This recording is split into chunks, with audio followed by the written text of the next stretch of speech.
السلام عليكم، معاكم محمد مجدي من قناة اللمسة الأخيرة. إن شاء الله النهاردة هنتكلم عن مباراة النادي الأهلي وفلامينجو البرازيلي في مباراة المركز الثالث، واللي للأسف إن النادي الأهلي خسر بنتيجة 4-2. بس الحقيقة أنا قبل ما أتكلم أنا كنت مقسم الماتش اللي أنا كنت مصور ما بين الشوطين، عن الشوط الأول وأصور بعد المباراة عن الشوط الثاني.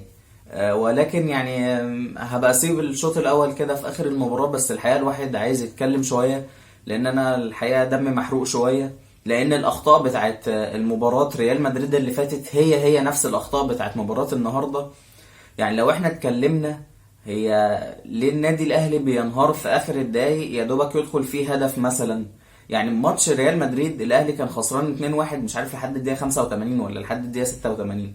النادي الاهلي دخل فيه الجون الثالث، النادي الاهلي استسلم للمباراه ودخل في الجون الرابع، وكان ممكن يدخل فيه جونين ثلاثة كمان بعد ما كان هو خسران 2-1، وكان ممكن في اقرب فرصة يسجل هدف بعد لما محمد شريف كان مضيع انفراد ومحمد مجدي قفشه جاله جوه الكرة على الستة مطوحها في السماء، وفرص كتيرة النادي الاهلي ضيعها.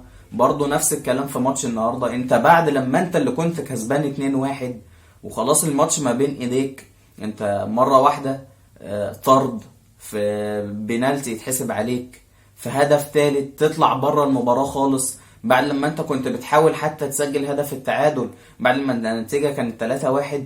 بتنهار دفاعيا خالص ويدخل فيك الهدف الرابع كمان. فالاخطاء هي نفس ماتش ريال مدريد بالظبط. انت عندك لعيبه النادي الاهلي بتنهار انهيار ابن جزمه، يعني لا مؤاخذه في اللفظ، بتنهار انهيار جامد قوي من بعد ما يدخل فيها هدف. الماتش لسه ما خلصش يا جماعه، انت متعادل 2-1، انت متعادل 2-2 مثلا، ودخل فيك الجون الثالث في الدقيقه 85 في الدقيقه 90 اللي فيها ما تلعب انت. ده انت النادي الاهلي انت اللي متعود على طول اللي انت بتلعب لحد اخي الصفاره يا اخي. مش كده. لو احنا بصينا على ماتش ريال مدريد، انت محمد شريف مضيع انفراد في ماتش النهارده بتاع فلامينجو ده. ايه ليه كده؟ ليه شوطها كده على طول؟ ده لو احنا جبنا عيل في مدرسه ابتدائي يروح بانفراد زي دوت مش هيضيعه يا جماعه. محمد شريف جاي له انفراد، ما فيش كلام، ده لوحده والحارس كده، والاستلامه غلط. سيبك من ان هو شاطها وفنشها وحش، الفينش وحش قوي، ده الاستلامه وحشه، الاستلامه وحشه قوي ولوحده خالص، ده كان لوحده خالص، ده انفراد من نص الملعب يعتبر. بعد لما الكرة جايه له بدل ما يستلمها في المساحه ببطن رجله كده في المساحه، يفتح لنفسه المساحه ويعدي من الحارس ويشوط ولا يجيبها ولا يبصيها حتى للاعب اللي كان على يمينه اللي هو تقريبا طاهر. لا، انا ليه استلمها كده؟ ده بيستلمها رايح للمدافع. ولعلمك محمد شريف ما كانش عملها كده بس، كان عملها في الدوري اكتر من مره، ان هو بيستلم بيروح للمدافع بالكوره، مش بيستلم بيبعد عن المدافع علشان يخلص يجيب هدف، لا بيستلم بيروح للمدافع. زي ماتش ريال مدريد الماتش اللي فات بالظبط. ماشي، انت كسرت التسلل وجريت صح والكره اتلعبت لك صح، خلاص خلص انت، يعني انت مش عارف تسددها اصلا على الجون، مش عارف توقف وتشوط او توقف وتباصي. ما ديت مشكله كبيره عند محمد شريف. يعني انا المهاجم بتاعي بعد لما احنا قلنا كده، لعلمك الكره دي كانت النتيجه وانت اللي كسبان 2-1، النتيجه ديت وانت اللي كسبان 2-1 بعد ما اتطرد منك خالد عبد الفتاح. يعني لو الكرة دي كانت النتيجة 3-1، وفي التبديل اللي مارسيل كولر عمله بعديها لما قفل دفاعين ونزل محمد هاني، ها انت في الكرة ديت تبقى كسبان 3-1 ومخلص الماتش لصالحك على طول. ماشي، نيجي لكرة تانية، كرة بيرسي تاو اللي بعد مش عارف محمد طاهر بعد ما عدى ناحية اليمين قام جاي مبصها له على الأرض، ما الكرة على الستة قام جاي مطوحها في السماء. نفس كورة محمد مجدي قفشه برضو اللي في الماتش اللي فات، اللي الكرة جايه له على الستة بس من ماتش ريال مدريد كان جايه له من ناحية اليمين ومطوحها في السماء. يا جماعة الكور ديت بس بتبقى عايزة دقة. انت شايف المرمى هو قدامك، الحارس واقف هنا وفي مدافع واقف هنا، شوطها في الحتة اللي ما فيهاش ولا حارس ولا مدافع هتدخل جون. يعني هي مش محتاجة، هي انت مش بتلعب شطرنج، ده الشطرنج ده هو دور مارسيل كولر اللي كان بره. انت عندك احمد عبد القادر بعد لما عمل كل حاجة في الكورة يعتبر وسجل هدف تاني عالمي، احنا ضيعنا كل الكلام ده كده كله. انت عندك كورة تانية، ليه خالد عبد الفتاح يطرد؟ ايه هو سبب الطرد؟ يعني الكرة اتعادت قدامي كذا مرة، انا مش عارف فين هي النقطة اللي كان فيها تلامس من خالد عبد الفتاح للواد الباك الشمال بتاع نادي فلامينجو. انا مش عارف، الكرة اتعادت بتاع حوالي 7-8 مرات. انا مش عارف انا انهي نقطة بالظبط، انهي ثانية بس في الماتش كله، الثانية اللي لمس فيها خالد عبد الفتاح المدافع بتاع فلامينجو. ما لمسوش ولا جه ناحيته، وباينه قوي باينه قوي. يعني خالد عبد الفتاح الطرد اول لما اتطرد في مش عارف في الدقيقه 69 ولا الدقيقه 70، الماتش راح منك. يعني انت ما عندكش سيناريوهات تانية مثلا ان انت بعد ما انت تبقى مثلا خسران ولا متعادل ولا عايز تسجل، ما عندكش سيناريوهات تقفل بيها دفاعيا؟ فديت مشكله كبيره برضو من النادي الاهلي. لا وكمان زياده على الكلام ده كده كله، اللي انت كمان انت في ظل ان انت كنت كسبان 2-1 وكنت كامل العدد، ها، وان الجون الاول اللي دخل فيك كان هدف مبكر من ضربه جزاء، وانت عالجت نفسك بعد الهدف دوت وقدرت ترجع للمباراه وترجع نفسك للمباراه وسجلت هدفين. وقبل ما محمد شريف ضيع الانفراد قبل ما يخرج، انت ضيعت كمان بنالتي، انت ضيعت ضربة جزاء عن طريق علي معلول. يعني انت لو كنت جبت الانفراد بس دوت وكنت الانفراد بتاع محمد شريف كنت سجلت ضربة الجزاء بتاعت علي معلول، الماتش كان خلصان 4-1 من الدقيقة 70 من قبل ما خالد عبد الفتاح يطرد كمان. فاللي هو يعني في مشكلة كبيرة في النادي الأهلي. النادي الأهلي بينهار في آخر الدقايق. مش معنى اللي انت سجلت دخل فيك هدف اللي انت خلاص بقى، اللي ده انت سبت الدفاع خالص. ده انت لو مفيش تعابير قادر يدخل في دماغي اقدر اقوله. وكمان حاجة تانية، احنا كنا قلنا في الشوط الاول هبقى انزلها لكم بعد الكلام ده كده كله، لازما ان انت كنت تغير طريقة اللعب. ليه؟ انت مثلا قلنا بيرسي تاو كان موجود في المكان دوت علشان يستغل المساحة اللي ما بين وسط ودفاع فلامينجو. ما المساحة ديت خلاص ما بقتش موجودة، ما انزل لك فيدال قفلها خلاص، ميه وكهرباء ونور وكل حاجة قفلها لك بالطبة والمفتاح. فاللي هو انت خلاص بقى ديت مشوف لك لعبة غيرها. ما ينفعش كل شويه تلتحم معاهم بدنيا، وحمدي فتحي ومروان عطيه وكل شويه اللي هو يدخلوا كتف في كتف، وطاهر يدخل بقى عناد وكتف في كتف ويدخل سرعه. ما انت مش هتكسبها. ما هو المشكله اللي انت مش هتكسبها. انت عارف انت مثلا لو انت هتدخلها وتكسبها، انما انت مش هتدخل انت مثلا مان تو مان مع واحد وانت هتكسبها. انت ولا دفاعيا عارف تكسبها، لان هم مهاراتهم عاليه جدا جدا جدا، بيكلفتوك في ربع متر ويعدوا كانوا هيسجلوا اكتر من هدف كمان. انما انت تراخيت. انت يوم لما انت قررت اللي انت تعدل في التشكيله وتنزل ديانج يلم شويه من وسط الملعب، اللي حمدي فتحي مع الاسف حمدي فتحي كان ماسك المباراه خناقات من اول الماتش. انت بعد لما انت تخطيت ده كده كله جيت تنزل اليو ديانج نزل يعمل لهم اسيست. انت كنت خسران 3-2، اليو ديانج نزل عمل لهم اسيست بقت 4-2. فالخطأ خطأ جماعي من النادي الاهلي كل العناصر، لان الفوز كان في ايد النادي الاهلي. ودوت عكس مباراة ريال مدريد. ماتش ريال مدريد كان ماتش مميز جدا جدا جدا بالنسبة لي من وجهة نظري، ان انت بعد ما انت كنت متأخر قدام ريال مدريد حاولت قدام ريال مدريد وعملت ماتش عالمي، عملت ماتش بطولي، عملت ماتش رجولي، ورجعت في النتيجة وسجلت هدف، وكنت قريب ان انت تسجل هدف التعادل. بعدها دخل فيك الجون الثالث، قلنا بقى انت قدام ريال مدريد ماشي يا عم، المهم من حقك اللي انت تتراخى يا عم في اخر الدقايق، ويوم جاي داخل فيك الهدف الرابع في ماتش ريال مدريد. انما النهارده ايه السبب لده؟ انت النهارده بعد لما انت يعتبر كنت اصلا من الصعب.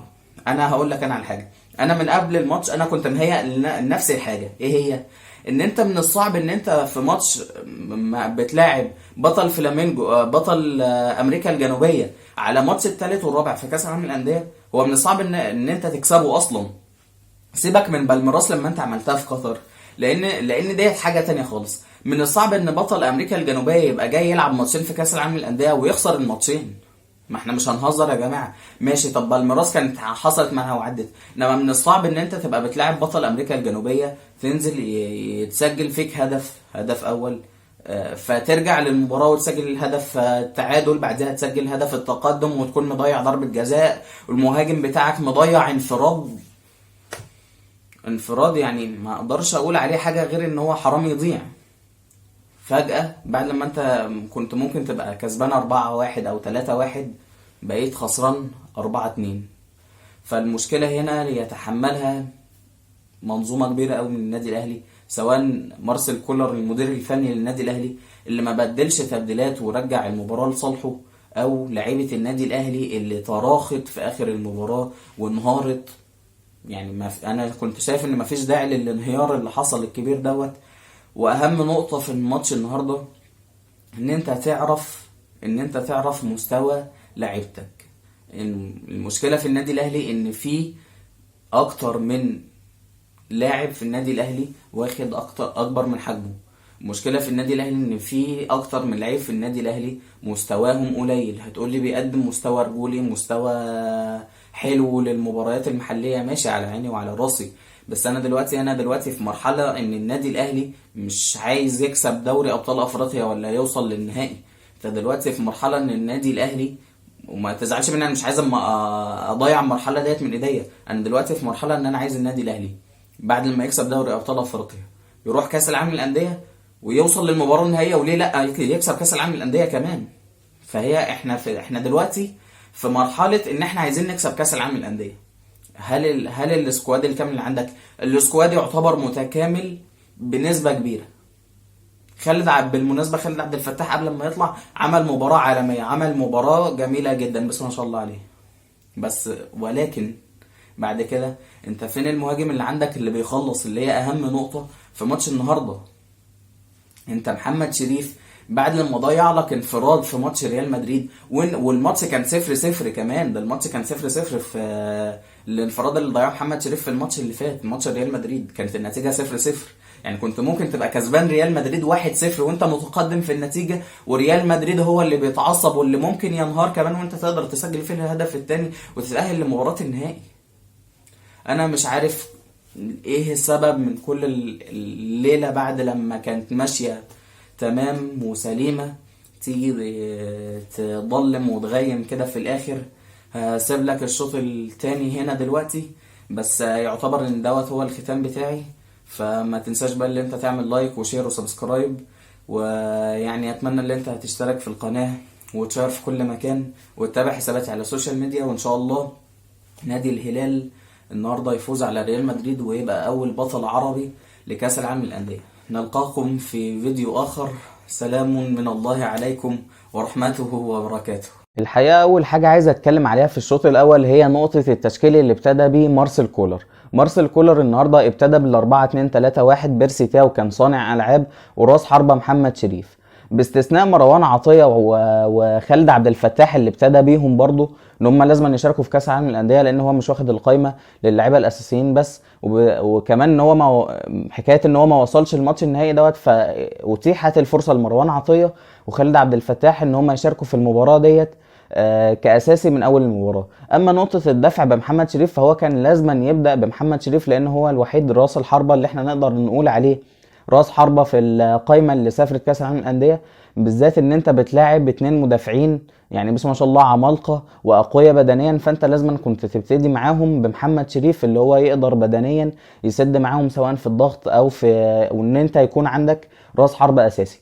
تاني نقطة هي الدفع ببيرسي تاو كصانع ألعاب. يعني يعتبر أكبر حاجة كان أخطأ فيها نادي فلامينجو في ماتش الهلال اللي فات، ان هو كان المساحة اللي ما بين خط الوسط وخط الدفاع كبيرة قوي، فالنادي الهلال استغلها وكان بيضغط عالي.